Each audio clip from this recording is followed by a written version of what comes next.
성령이 임할 때 일어나는 은혜, 이런 제목으로 하나님 말씀 선포하겠습니다. 오늘도 오직 예수님입니다.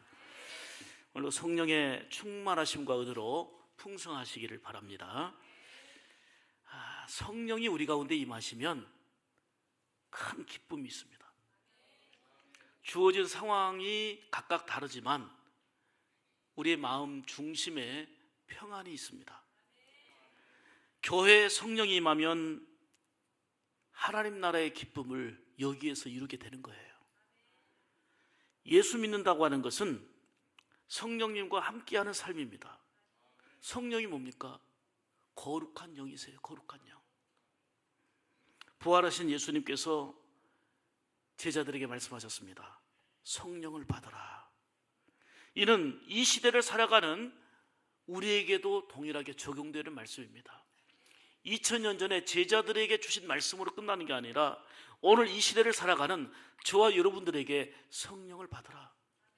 성령 충만함으로 살아라. 이게 동일한 말씀입니다. 성령이 내 삶 가운데 임하시면 놀라운 일들이 일어나는데요, 가장 중요한 게 기쁨과 평안이에요. 삶의 활력이 되는 것 역시 성령님의 함께 하심을 경험할 때의 일입니다. 그게 초대교회의 역사였고 성령 충만한 제자들의 변화의 역사였습니다. 아무리 좋은 자동차라도요, 기름이 떨어지면 1m도 갈 수가 없습니다. 이처럼 성도들의 삶 가운데도 성령의 기름 부으심의 역사가 있어야 앞으로 나갈 수 있는 믿음이 생기고 헌신하는 기쁨과 봉사하는 기쁨과 그리고 신앙의 활력과 기쁨이 있는 거예요. 내 자신의 감정과 지식 가지고 믿음 생활을 하려고 하면 수많은 장벽을 만나게 될 터인데 그때마다 넘어집니다. 그때마다 쓰러집니다. 일어날 힘이 없습니다. 더더욱 믿음으로 나갈 의욕이 없습니다. 그러나 성령이 임할 때에 우리에게 시련도 있고 어려움도 있고 눈물 나는 많은 장벽과 고통은 있지만 그것을 이길 수 있는 능력을 얻습니다. 새 힘을 얻습니다. 그래서 주님이 기뻐하시는 삶을 살아가는 승리의 삶이 되는 게 오늘 본문을 통한 말씀이고 오늘 우리의 삶을 통해서 경험해낼 수 있는 내용들입니다. 성령 충만, 이는 하나님이 우리에게 분부하신 바요 약속하신 내용입니다. 예수님이 승천하시면서 제자들에게 부탁하신 말씀을 한번 보세요.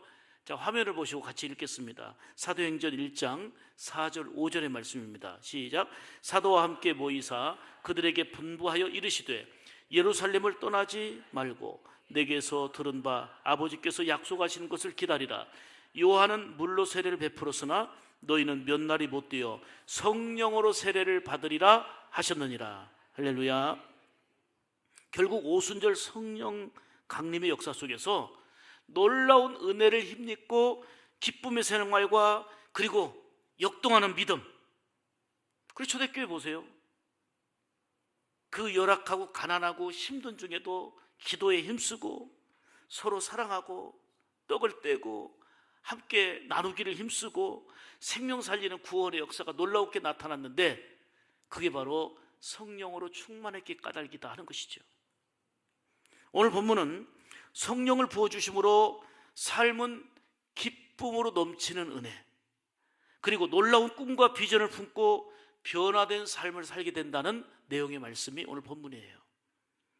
그래서 오늘 성령이 임할 때 일어나는 은혜를 세 가지로 말씀드리려고 합니다. 첫째로, 성령이 임할 때 일어나는 은혜는 기쁨으로 넘치는 은혜입니다. 성령이 임할 때 우리에게 나타나는 놀라운 은혜는 기쁨으로 풍성해요. 기쁨으로 넘친단 말이에요. 오늘 23절 보겠습니다. 시온의 자녀들아 너희는 너희 하나님 여호와로 말미암아 기뻐하며 즐거워할지어다, 이리 말씀합니다. 여러분, 말씀드린 대로 성령이 우리 가운데 임할 때에 나타나는 가장 중요한 특징이 바로 기쁨입니다. 여러분, 은혜 받으면 기쁨이 있죠. 환경 달라진 거 없어요. 상황 달라진 거 없는데 은혜만 받아도 기쁨이 생기잖아요. 스데반 집사는 복음 전하다가 핍박을 받고 돌에 맞아 순교하는 상황에 놓였는데 피투성이가 된 얼굴 속에서 노려보던 사울의 눈에 비칠 때에 천사의 얼굴과 같았어요.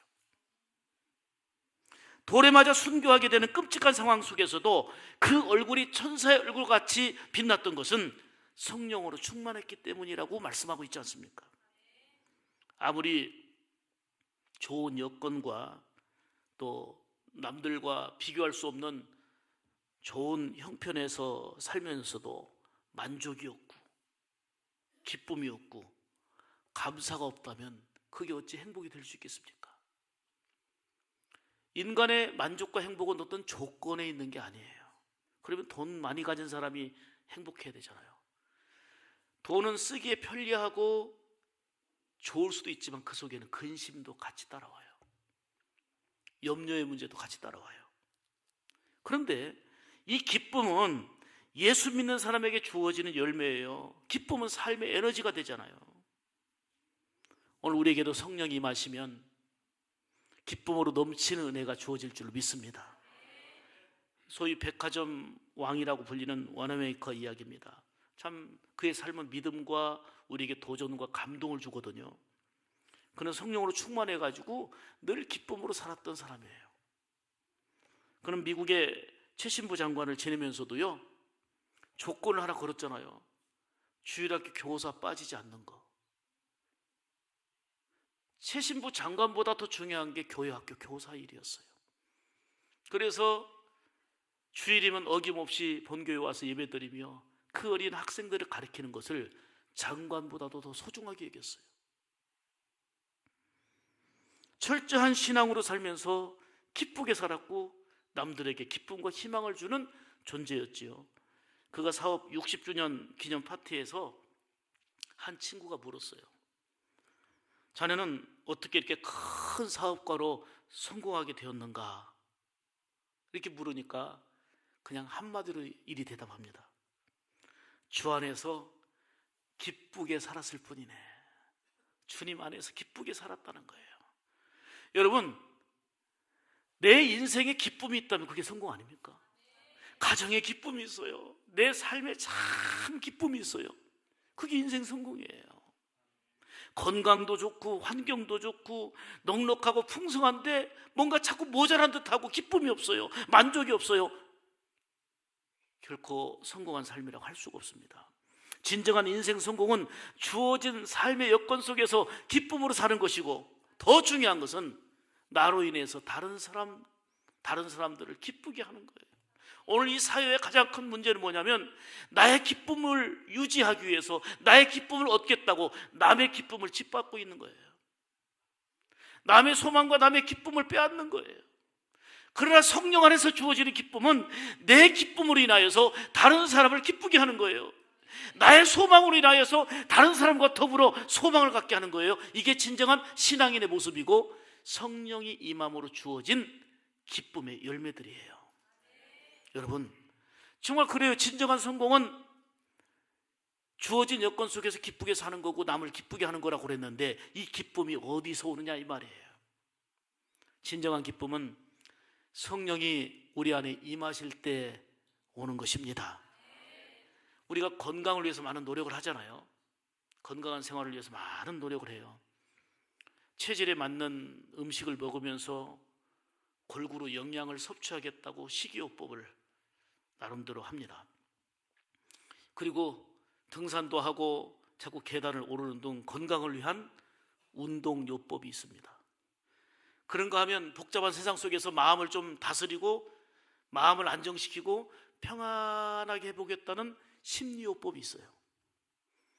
또 적당하게 이것은 여기에 좋고 이것은 저기에 좋고 하는 그걸 잘 알아가지고 적절하게 사용하는 약물요법이 있습니다. 좋아요. 약물요법도 심리요법도 운동요법도 각종의 식이요법도 다 건강에 필요한 겁니다. 그런데요, 이거를 간과할 수 없는 일이지만 이 무엇보다도 더 효과적이고 가장 좋은 방법이 있어요. 그게 바로 성령요법입니다. 아멘입니까? 성령이 임하시면요, 똑같은 조건인데 똑같은 상황인데 기쁨이 오잖아요. 평안이 오잖아요.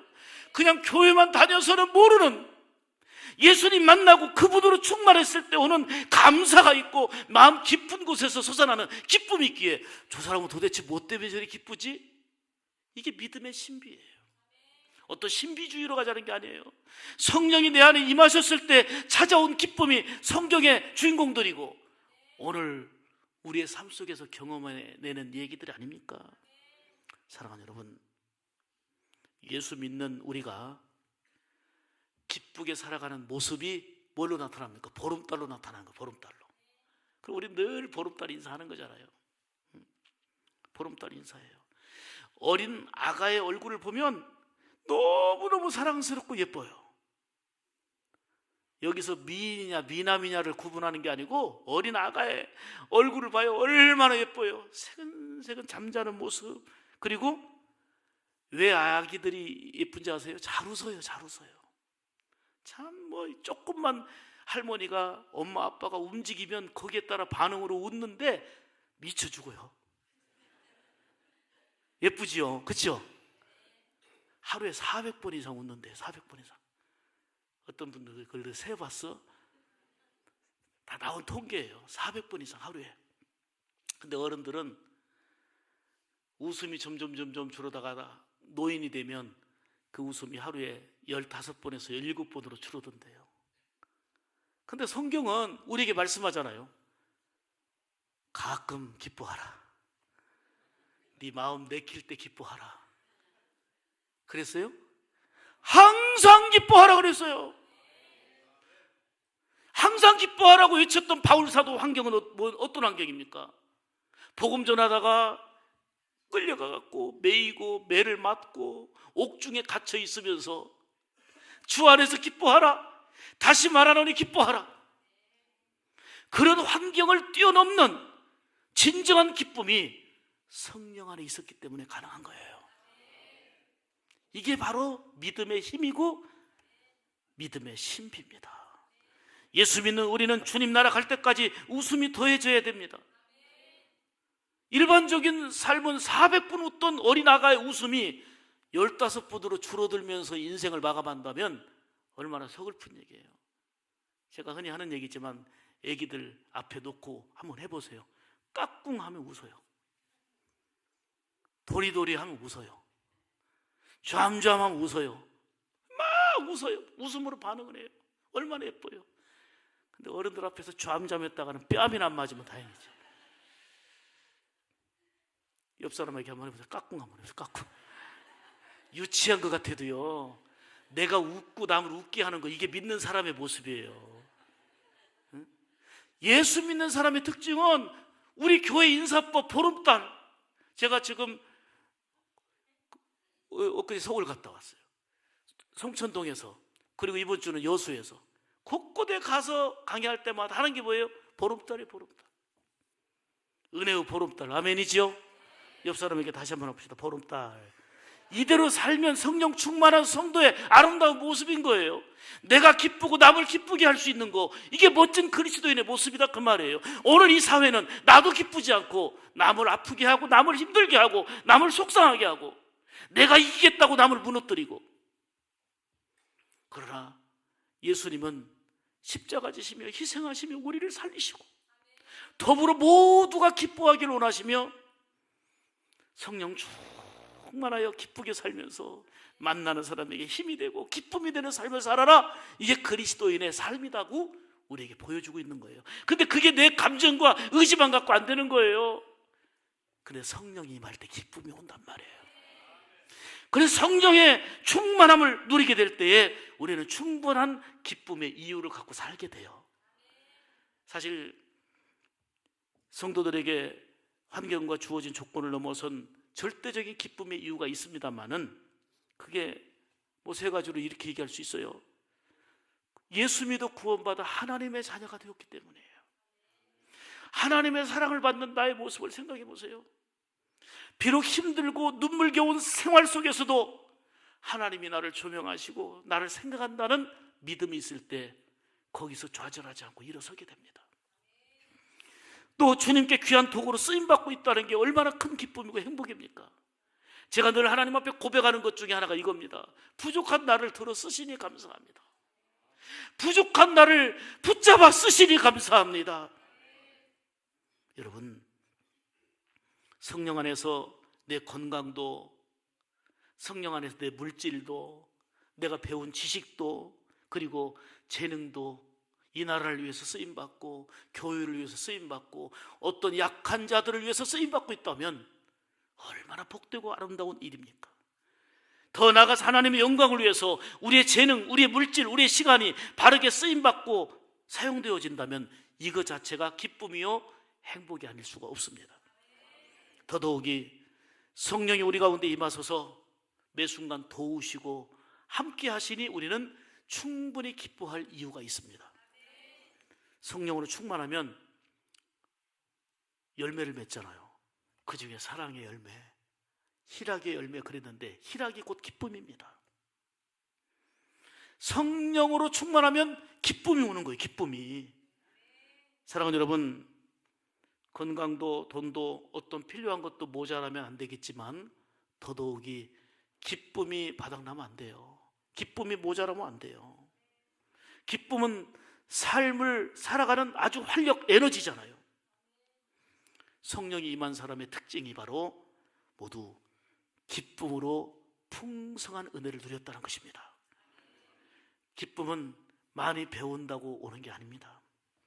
무엇인가 손에 쥐는 것이 많아지면 기쁨이 오는 게 아닙니다. 그것은 순간적으로 기뻐함과 동시에 더불어 근심과 염려할 문제도 따라와요. 여러분, 주 안에 살 때 기쁨이 옵니다. 성령으로 충만할 때 기쁨이 옵니다. 가난하지만, 남들보다 몸이 좀 불편하지만, 그리고 환경은 남들보다 열악하지만 그런데도 기쁨이 있습니다. 왜요? 성령 안에 살 때. 이 기쁨은 고난과 어려운 모든 환경들을 극복할 수 있는 힘이 됩니다.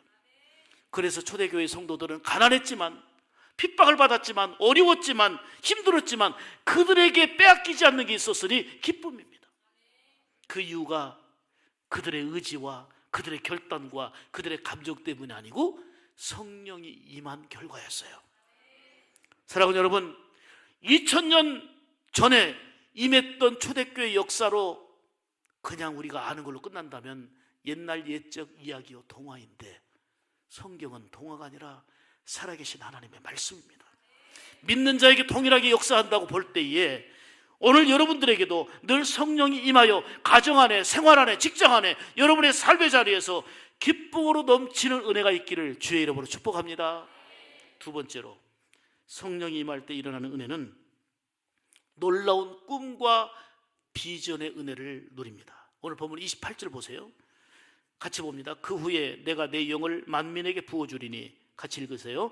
너희 자녀들이 장래일을 말할 것이며 너희 늙은이는 꿈을 꾸며 너희 젊은이는 이상을 볼 것이며. 할렐루야. 성령이 임할 때 일어나는 은혜가 바로 놀라운 꿈과 비전을 갖게 되는 은혜입니다. 여러분, 성령 안에서 꿈을 갖게 되고요, 비전을 가지면요, 소망이 있기 때문에 지금 주어진 환경들을 이길 수 있는 힘이 생겨요. 삶에 의욕이 있고 생기가 있어요. 그래서 하나님은 아브라함에게 뭐라고 하십니까? 자녀가 없는 상황 속에서 자녀를 약속해 놓으시고 하늘을 바라봐라. 하늘을 바라봐라. 수많은 별들을 바라봐라. 그리고는 뭐라고 말씀하세요?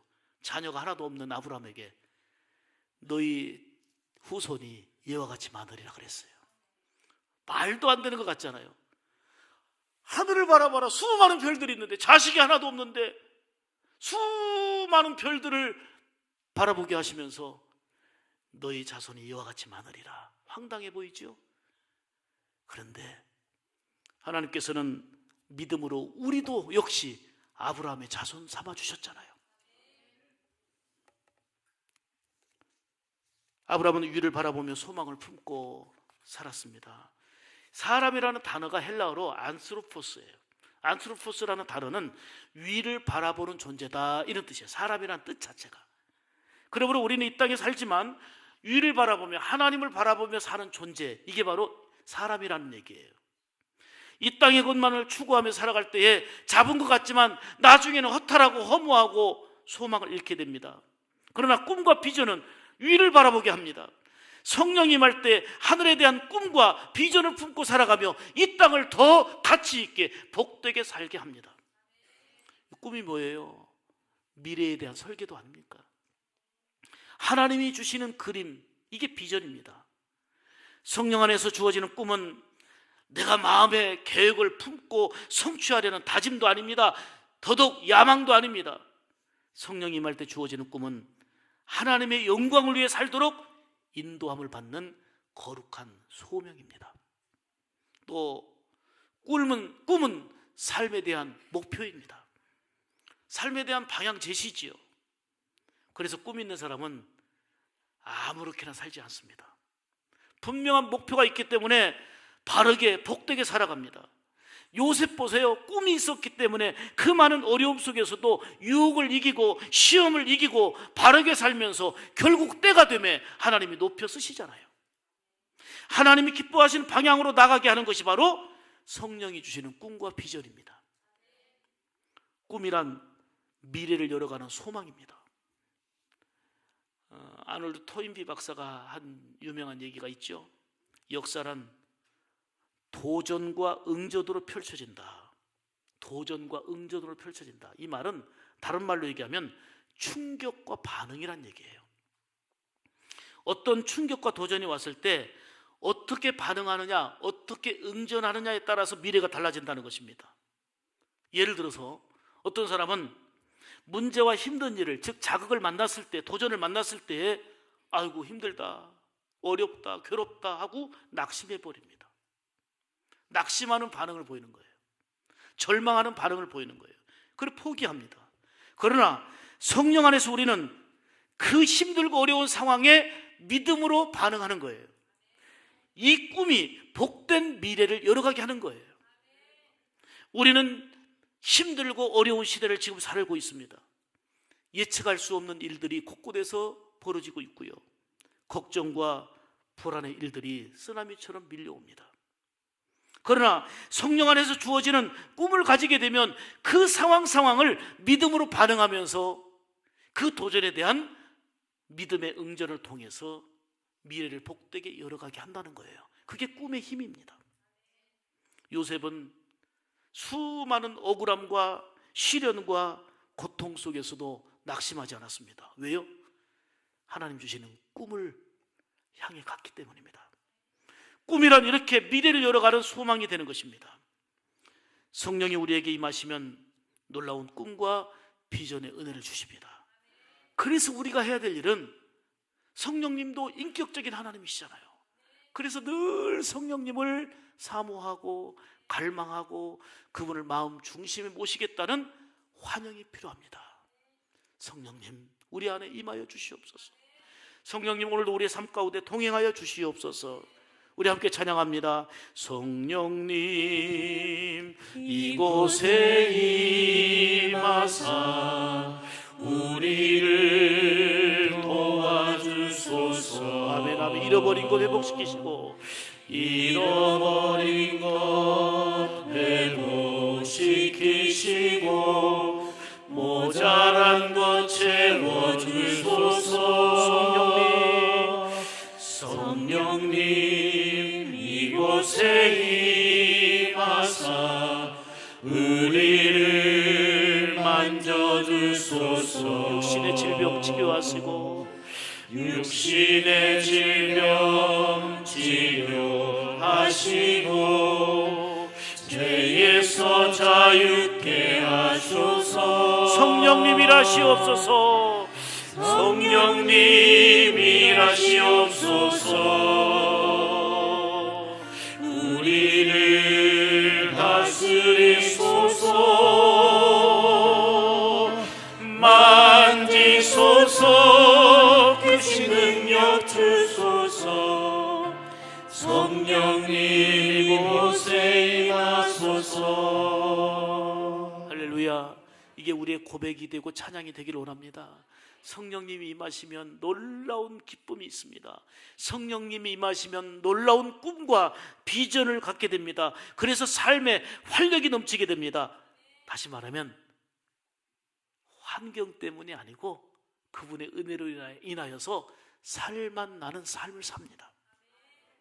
성령님을 통해 주시는 꿈과 비전의 은혜로 오늘도 환경과 여러분의 주어진 상황을 돌파하고 이길 수 있는 힘과 생기 넘치는 복된 생활 되기를 주의 이름으로 축복합니다. 세 번째로, 성령이 임할 때 일어나는 은혜는 삶이 변화되는 은혜입니다. 오늘 32절 보겠습니다. 누구든지 여호와의 이름을 부르는 자는 구원을 얻으리니. 할렐루야. 성령이 임하시면요, 예수님을 구주로 고백합니다. 자, 여러분께 묻겠습니다. 여러분 예수님을 생명의 구주로 믿으세요?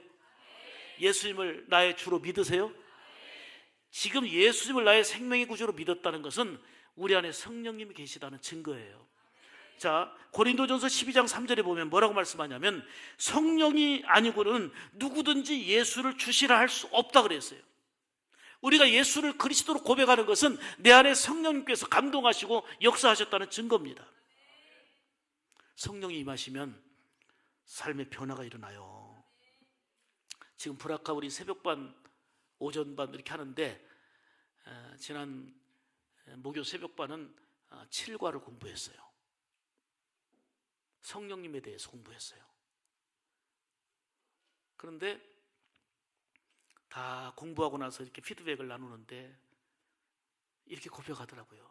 부부간에 같이 공부하신 분인데, 내가 예수님을 알기 전에는 정말 성격도 그렇고 언어도 그렇고 모든 게 이 여자분이 여기 주먹을 보여주시면서 여기가 괭이가 바뀌었어요. 막 화가 나면 때려들고 했다는 거예요. 그것이 누구에게도, 남편에게도. 그런데 예수님 믿고 성령이 임하면서 혈압이 200까지 올라가고 했던 그게 조절이 되고 통제가 되고 언어가 변화가 되고, 처음에는 참고 누르고 참는 걸로 끝났는데 그게 아니고 성령 안에서 변화되어서 남편도 인정하는 거예요. 맞아요, 예수 믿고 성령 받고 그렇게 달라졌다고 그냥 긍정 하더라고요. 성령이 임하면 그냥 그 감정 체험이 아니고요, 삶이 변화가 일어나는 거예요. 기쁘게 변화가 일어나고요. 저분 참 달라졌어. 야, 저분 정말 못있게 달라졌어. 성령 충만할 때 인생이 달라진다니까요. 삶이 달라진다니까요. 먼저 뭐가 달라지느냐면 가치관의 변화가 일어나요. 나 중심의 삶에서 하나님의 영광을 위해서 하나님 중심의 삶으로 바꿔지는 거예요. 언어가 달라져요. 다른 사람에게 거친 말, 상처 주는 말 했던 사람들이 성령께서 그걸 아파하시는 걸 알기 때문에 내 입술의 언어 속에서 위로의 말이 나가고 격려의 말이 나가고 축복의 말, 즉 살리는 생명의 말이 나가요. 그게 바로 성령이 주도하시며 내 안에 역사하시는 증거예요. 그런가 하면 생활이 변화됩니다. 주어진 삶 속에서 불만하고 비교하고 늘 만족하지 못했던 그 자신이 작은 거 하나하나 감사가 돼요. 조건이 풍성해서가 아니라 지금 주어진 상황 속에서 감사를 발견해요. 늘 기뻐해요. 이렇게 달라진 삶을 살아가는 거예요. 요한복음 14장 26절에 말씀합니다. 보혜사 곧 아버지께서 내 이름으로 보내실 성령, 그가 너희에게 모든 것을 가르치고 내가 너희에게 말한 모든 것을 생각나게 하시리라. 성령님의 특징은 우리에게 가르쳐 주시고 그 다음에 깨닫게 하셔요. 성령님 하면 예수님이 구주로 믿어져요. 예수님의 부활 사건이 믿어져요. 기도가 이해가 되고 은혜가 돼요. 성령의 감동이 없으면요, 예수님이 부활하셨다고? 예수님이 구세주라고? 안 믿어져요. 아무리 얘기해도. 내 안에 성령이 임하시니까 예수님의 부활 사건이 위대한 사건이고 기쁨이 되고 감격이 되고 삶의 변화가 일어나는 거예요. 말씀을 들으며 마음 깊이 깨닫게 되고 감동이 일어나는 거예요. 왜요? 하나님의 말씀은 성령의 감동으로 기록됐다고 그랬잖아요. 그렇기 때문에 성령이 충만하면 말씀이 전파되어질 때 깨닫는 역사가 있고 감동의 역사가 있고 새로운 힘을 얻게 되고 삶의 변화가 일어나는 거예요. 마음이 뜨거워지잖아요. 박사학위가 여러 개 있어도요, 성령의 감동이 없으면 이 말씀을 이해를 못해. 이해를 납득도 못하고 이해를 못하고 믿어지질 않는데요, 그런데 초등학교도 안 나왔어도 성령 충만함이 있을 때 이 말씀이 믿어지고 감동이 되고 지혜가 열리고 삶이 열리잖아요. 단순 세상 지식만으로 성경을 풀어갈 수가 없어요. 성령의 감동이 임할 때 말씀 듣는 자에게 은혜가 임하고 죄가 생각나고 돌이켜 회개하게 하시고 하나님이 기뻐하시는 뜻이 무엇인지를 알고 그 뜻을 향해 가는 그 동력이 생기기 때문에 그런 변화가 일어나는 거예요. 사랑하는 여러분, 우리가 보다 건강한 삶을 위해서 아까도 얘기했지만 좋은 건강한 그 보조식품을 먹기도 하고 약을 먹기도 하잖아요. 필요한데 그냥 웃는 말이 아니라 진짜 최고의 약이 있어요. 새로 나온 약입니다. 신약입니다. 그리고 옛날부터 나온 약입니다. 구약입니다. 아멘이지요? 진짜 말씀이 우리 위경에서 건져주시고요, 우리의 삶을 고치는 게 말씀이에요. 여러분의 인생이 절망과 위기를 만났을 때에 성령께서 말씀을 생각나게 하셔서 위로해 주시고 평안해 주시는 것을 경험하고 있지 않습니까?